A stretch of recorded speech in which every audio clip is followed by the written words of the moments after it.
Welcome back to the channel. We're going to do a next helping of our favorite Criterion collection. Something I've been collecting here lately. It's been the 50% off sale this month. I decided to double dip, which I wasn't planning on doing. So I thought, what the hell? Let's just go for it. Let's pick up a few more movies.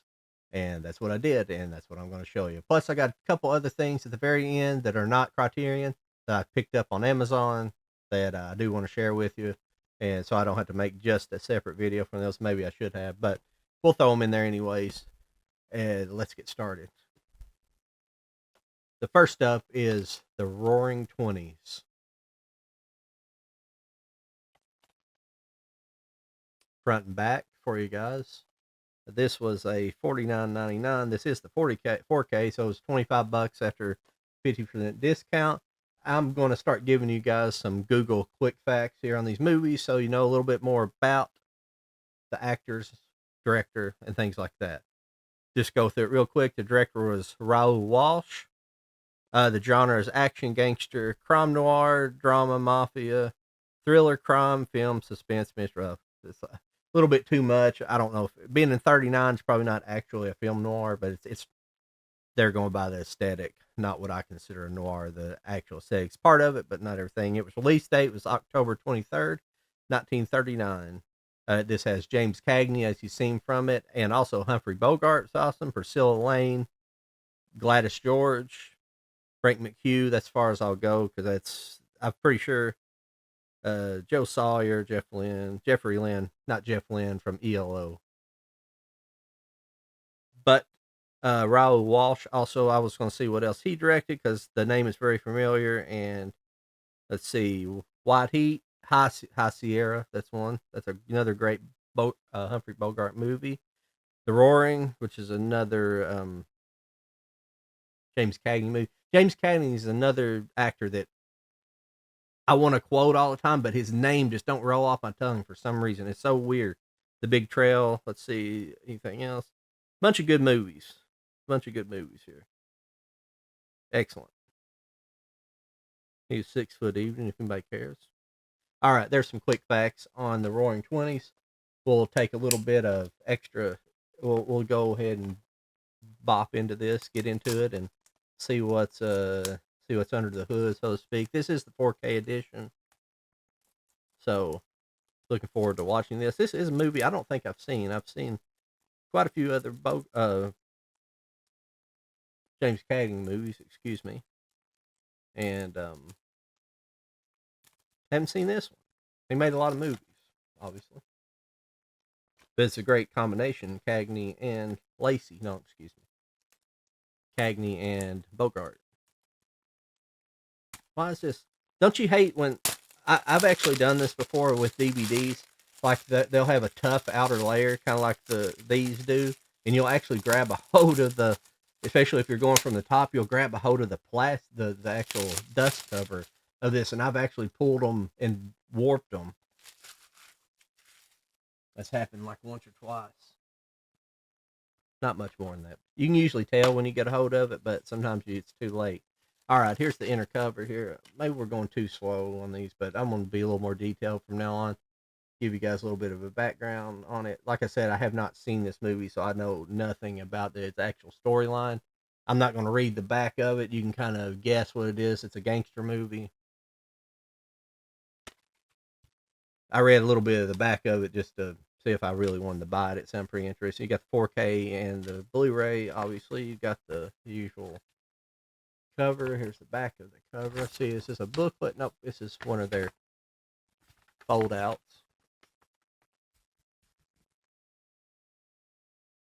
Let's see if we're getting it on there. There we go. Pretty cool. I really need to do follow-ups on some of these movies I watch. And I meant to bring over something else, but I can talk about it later because I'm going to cut this video all to hell because I'm doing these, looking up each movie in between. I don't want you guys to have to deal with that. So, but there's the Roaring Twenties, everybody. Next up, everybody, this is The Trial, a movie directed by Orson Welles. Another movie I have not seen by Orson Welles. I enjoy his movies a lot, but have not seen everything. about this. I don't know a lot about this. The only thing it is, it's based off of Franz Kafka book. I can't discern it. The cast, it's obviously directed by Orson Welles, screenplay by Orson Welles. It was a 1925 novel by Frank's by the same name, The Trial, and it's starring Anthony Perkins. Orson Welles also in this. Jean Moreau, Romy Schneider, Akeem Tamaroff, and Elsa Martinelli. Let's see here if there's anything important. Let's see. Okay, it's about a bureaucrat who's charged with a never specified crime in the movie. It's interesting. And it says Robert Egert called it a masterpiece. I'm not trying to talk about it too much because I haven't seen it. And you guys may or may have not seen it. Some of you have. Some people have seen everything somehow, but, you know, I highly doubt it. But this is a pretty interesting movie, but it's on Criterion, so a lot of people's probably seen it. But let's open this up and get started. Some of these I just don't like to spoil them if you haven't seen them because I haven't seen it. And I don't really want to spoil it for myself. That little bit about the Anthony Perkins character, he's charged with a crime. You can assert whatever you want to in there, and because some of these movies, I just think we should all watch and make our judgments there. And let's go inside the case here. Check this out. Because I believe everything I bought today, I have not seen. So you are getting this video. This video is being recorded the day I bought this stuff. There's a good shot of Wells. Like Anthony Perkins on the back there. Pretty nice little photograph. Yeah. I'm sorry I'm being stupid about telling you guys about this, but it's an Orson Welles movie, so I assume it's pretty intriguing, especially if he wrote the screenplay adaptation. But here's some really cool looking. I love these little booklets you get with these little foldouts. Tells you a lot of information in a little bit of space. But yeah, there's the trial. Directed by Orson Welles by Frank Kafka. Front and back again. And on to the next movie, everybody. I hate that they got these stickers on there. That's why I take the case. That's why I take the plastic off for you guys, so you can see the full artwork, unintruded or uninvaded or uninvasive. None of those words, but uncovered, naked, so to speak. But this next movie, this is Pinocchio by Guillermo del Toro. Excuse me. I'm sure I'm butchering his first name. Del Toro is fine, but not to be confused with Benicio del Toro. But everybody knows who Guillermo del Toro is. And I have not seen this yet. This come out like my movie watching's been terrible the last several years. I mean, it's really bad. And I'm really interested in seeing this. I think this came out the same year as the Disney's crap adaptation of Pinocchio, as usual. So I'm interested in watching this. There was the back, excuse me. There has some tears in the plastic. I probably had to use the knife. Now, some of their movies have this real flimsy plastic, and some of them have the real heavy plastic. And I think the flimsy plastic goes on these cardboard, so they don't, when they shrink it, it doesn't destroy the box. I think they put the stretchier laminate on there without it. But here's the full artwork. Back her up, go forward, zoom in, zoom out. There we go. Here's the back. Now this is the 4K edition, and this looks pretty cool. I have not seen this yet. I'll hold it up for you first. You can see this is separated. You see that, really awesome. And the booklet's falling out. We'll pull that out later because I want to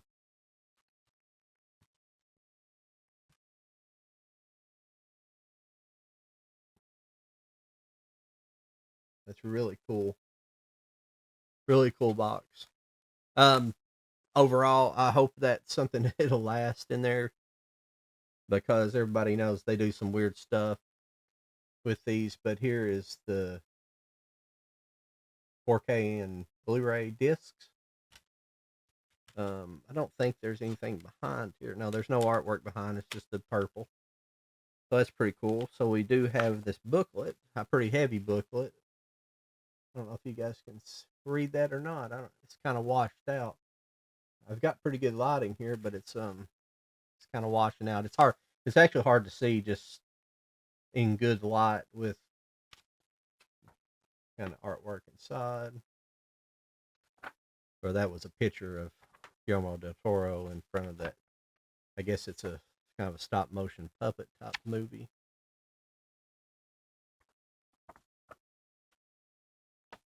Here's some more of the booklet. Pretty cool artwork in here. So the production and still shots from the movie. Pretty cool. So some quick facts with the movies. Obviously directed by Guillermo del Toro and Mark Gustafson, or it's Gustafson. There's an F in it, and it I assume that he's probably like either the puppeteer director or the stop motion. I haven't seen it yet. It's Academy Award for Best Animated Feature Film. It's called Animated, so I don't know. We'll have to see. Came out in October 15, 2022. Budget $35 million. Producers Guillermo del Toro. Blah, blah. Nobody else. It says Lisa Hanson. I don't know if that's any relation to any of Jim Hansen, or not sure. The cast is Gregory Mann as Pinocchio, which is a kid.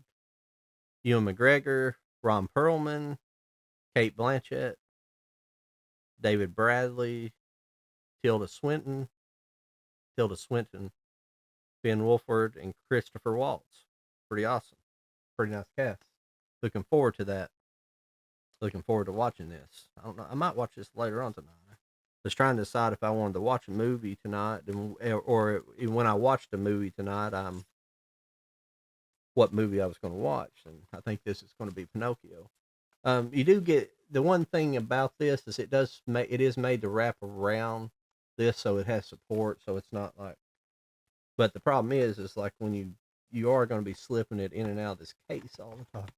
Excuse me, almost got gagged up there from something. But this is Pinocchio, Guillermo del Toro's Pinocchio. Really nice set. The next movie up, this is Lone Star. And this is a movie that I passed up the first time I looked at it, and I thought, it sounds kind of interesting. And then I didn't, then I was like, I don't know. I found some other stuff, and I was like, every time I go to one of these, there's always a movie that I do this with, that I see it, and then it bugs the crap out of me until I have to go back and buy it. There's always something that does that to me. This one didn't so much, it didn't so much bother me to the point where I had to go back like the next day. It's just something, when I went back, I said, well, I'm going to pick that up now. This is Lone Star. It came out in 1996. It's directed by John Sayles. And this is the 4K edition, as you could see. Did I show you both sides? I think you did. This case was kind of, I just grabbed it off there. I wasn't too worried about it. Let's see. There's no quick facts on Google, but we'll go through the cast real quick. It's got Chris Cooper, Matthew McConaughey, Elizabeth Pena, Joe Morton, Frances McDormand, Chris Christopherson, wow, and Clifton James. The reason why I wanted to wait to get on camera here, I wanted to look at John Sayles. There's always he's a director that I always hear that I think it's somebody else, because there's a guy in the British TV show The Young Ones, and there's a guy with a name, but he's like the kind of the fat guy in there, but his name is something similar to it. And I always, when I see this guy's name, I always think of that guy. But that guy was like a kind of a director producer too, I think. But this is a mystery western. We'll take a look at the inside. Let's check it out. See what we got going on here. All right, here's the inside. You got your 4K disc, your Blu-ray disc, and your booklet. Kind of a small filling book. There's Matthew McConaughey on the back. There's Chris Cooper on the front. Get our fold out going here. Everything we've had tonight, except for the previous movie, the Guillermo del Toro movie that we've trying to get it all in screen there. Widescreen, you can't fit it all in here. There you go. Pretty cool. Pretty cool looking booklet there. I did want to read a little bit about this one. Let's see if it don't take me half the damn paragraph to get to the point of the.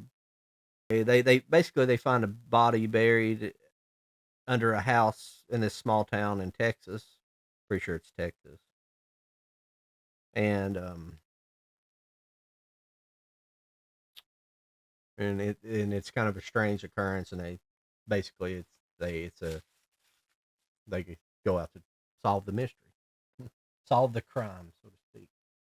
So, yeah, I'm sorry I'm such a great reviewer when it comes to this, but these are movies I haven't seen, and it's just I don't know. I just like to kind of pass on the courtesy to everybody that and not ruin the movie too much, and that's just this is kind of how I'm wanting to do this. I'm gonna do some serious reviews on here and jot down notes and actually do actual reviews and explain them better. But I haven't watched these movies. I have to watch these movies to understand the movie and to be able to explain it to you in my own words. I can't read somebody else. I don't like reading somebody else's description because I've read those descriptions, even with Criterion Collection being a pretty decent source for that. But I've read those and watched the movie and be like, I don't know about that description or not. I don't know if you guys feel that way sometimes. Our next movie is Tokyo Drifter. This movie's from 1966, excuse me. 82 minutes, mono natural. The Japanese movie, as you could tell. This is the Blu-ray edition. I don't know if there is a 4K edition of this. And I'm going to butcher the name. I think it's Seijun Suzuki. Suzuki. It's got an apostrophe S. Suzuki's. It's kind of strange. It's Seijun Suzuki's Tokyo Drifter. I was reading it from the top up here. I'm gonna leave this in because that's so stupid. All right, I'm so stupid. Seijun Suzuki, 1966. Release date April 10th, 1966. Let's see here. We got some quick facts. Those were the quick facts. The cast is Tetsuya Watari, Chieko Matsubara, Raju Razu Kita, and that's all. We don't have to fault Suzaka. Hidaki Izumi. I'm not sure if these are being some of the but Japanese like they have their surname first. It's just because Japanese language is in reverse to how we like when you're learning. You gotta. It's hard to like if you're watching anime or something and you're trying to read the subtitles. A lot of times, if you're trying to learn, you'll find that the word you're looking for is usually at the end of the sentence, which means they're basically it's backwards, and it's not. It's just in vice versa. Ours would be vice versa to them. It'd be backwards to them. So, a little bit of a lesson there. Not a very good one. I don't know why I'm learning another language. I'm not very good at the one I speak. But this is Tokyo Drifter. We'll pop this open, see what we got in here. I'm sorry, this video's been cut all to pieces because I've had to do a couple things with it. It's aggravating, but you think, well, I don't just go back and reshoot the whole segment. Well, I try to keep it real here, keep it real dumb. There's the full artwork with no wrapper on it. And here's the inside. I like that disc. That's really cool. 1966. This should be very interesting. Really, I like that booklet. back toward the backing's not cool. The front's cool. I like the front picture. The backing's not cool. Here you got your enter with your credits and cast.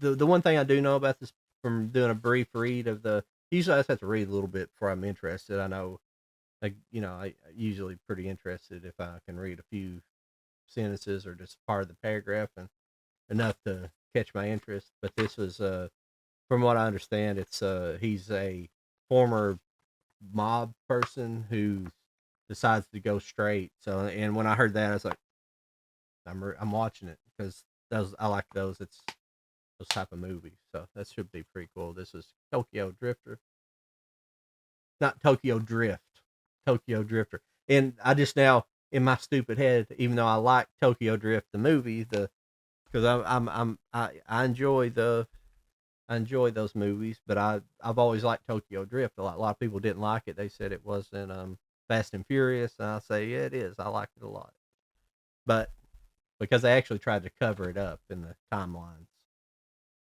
So that's the end of my Criterion haul this week.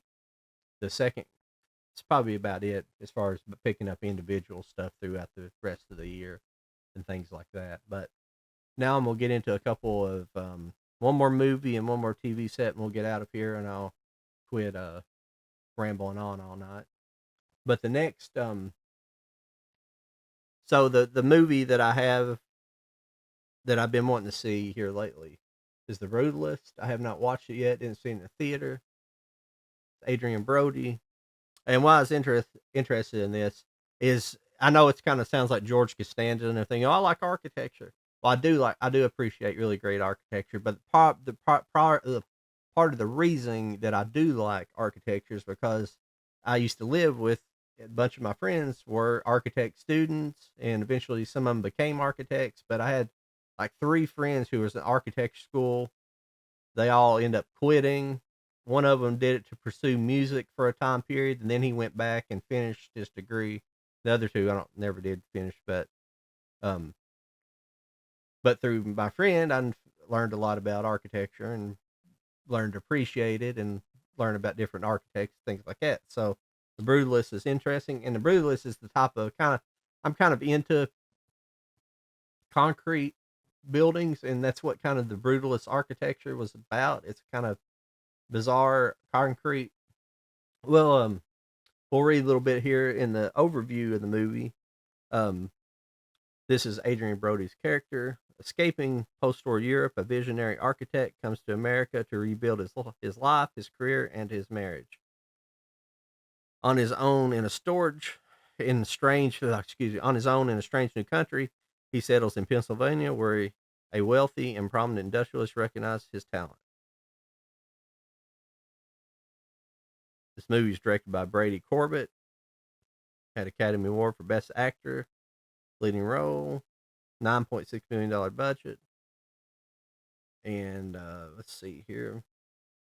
Cast is Adrian Brody, Felicity Jones, Guy Pearce, Joe Alvin, Alwyn, Joe Alwyn, Bradford E. Cassidy. If I pull these glasses back, I can see perfectly. I'm used to like I got different pairs of glasses, and some if I hold them here they're clear, and some if I hold them back here they're really clear.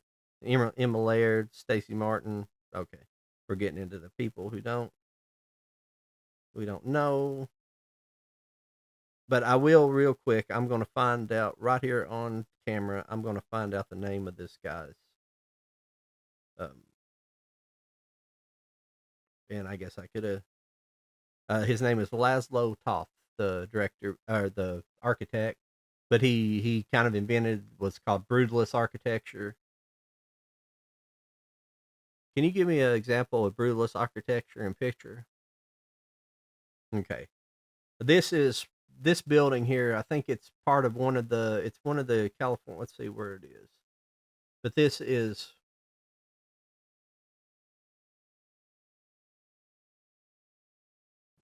brutalist architecture. This is a building he designed.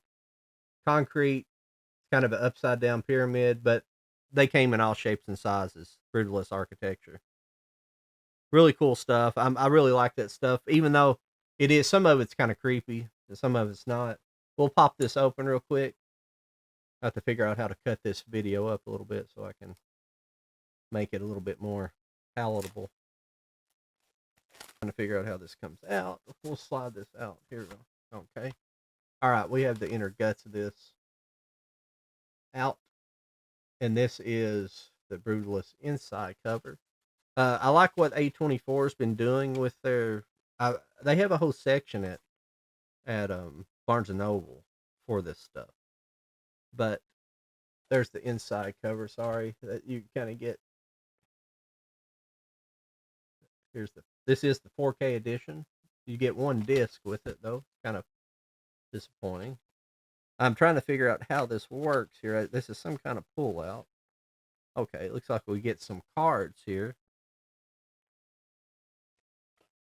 It's really cool. Yeah. Whenever I was showing you a picture of Brutalist architecture, they got some cards in here that show some of his. These look like kind of postcards. I think I can't remember what they call them. They call them lobby cards. I think lobby cards are bigger than this, but maybe not. Let's see. Okay, here's one of the pictures. These look like little paintings. There's a lot of churches that use Brutalist architecture. There's a picture of one. Pretty cool. Looks like a home he's designed for somebody. Really cool. It's really cool stuff. I just like this stuff. I've always wanted a concrete house. Obviously, I never became a millionaire, so I could afford to kind of build the one that I would like. But if I was able to afford whatever, I'd build like a very not necessarily crazy house. I don't want like necessarily something that's considered like an art masterpiece type of house. I just want a functional concrete house. I just always like that design. I don't want something weird just to seem hoity toity. I just want a house that can survive a freaking tornado. That's the main reason I like concrete. Big heavy walls, stuff. Now, a lot of concrete houses. You can buy a house that looks just like a regular house, or build a house that it's made of concrete, but they they actually pour the walls, and then the house is built kind of like a normal house, but your walls and footer and everything's all solid concrete. The roof, I think, is more standard. So you get a tornado, it's still gonna get everything ruined unless you build like a concrete roof, which I would prefer. But that's a Brutalist with Adrian Brody. In the last here, we won't spend much time on this, but this was a cartoon from the 90s that I remember watching and kind of forgot about after watching it. It went off the air after like 4 seasons, I believe. But this is Duckman. And this is a set you can get for $20 on Amazon. I don't know who all remembers Duckman, but this is a fun TV show. It's all 4 seasons for $20. There's your inner disc. You can kind of see some of the artwork in the background there. And take one of these discs out so you can maybe see. It's just got the episode listings in here. How do you guys feel about the bricks? Because I personally like them. I like most things about them. I like that you get all of these. You get your TV shows in a good bundle. The only thing I don't like about them is like the really big sets, how they double stack stuff in there, and then it's hard as heck to get out. It's hard as heck to get out your disc because you gotta, you're always flipping them around. They're always upside down and backwards, and I don't know. I just don't like them. I'm not going too much into this today. I just want to show you, and this is such a cool set to pick up. I like picking up those quirky sets from the 90s, and yeah, that's about it this evening. Thanks for watching this Criterion sale haul and checking out the Brutalist and Duckman. I'm going to talk to you guys hopefully next week with something else. Like I said before, we got the release of the Baby Metal album Metal Fourth coming up here in August 8th. It's not got canceled yet, so it looks like it actually coming in because they're pushing it pretty hard. So I'm pretty sure it's coming out. So I appreciate everybody watching. Make sure you guys like, share, subscribe. I forgot to say at the beginning of the video, but I'll put up the subscribe stuff during that. So I'll talk to you guys later.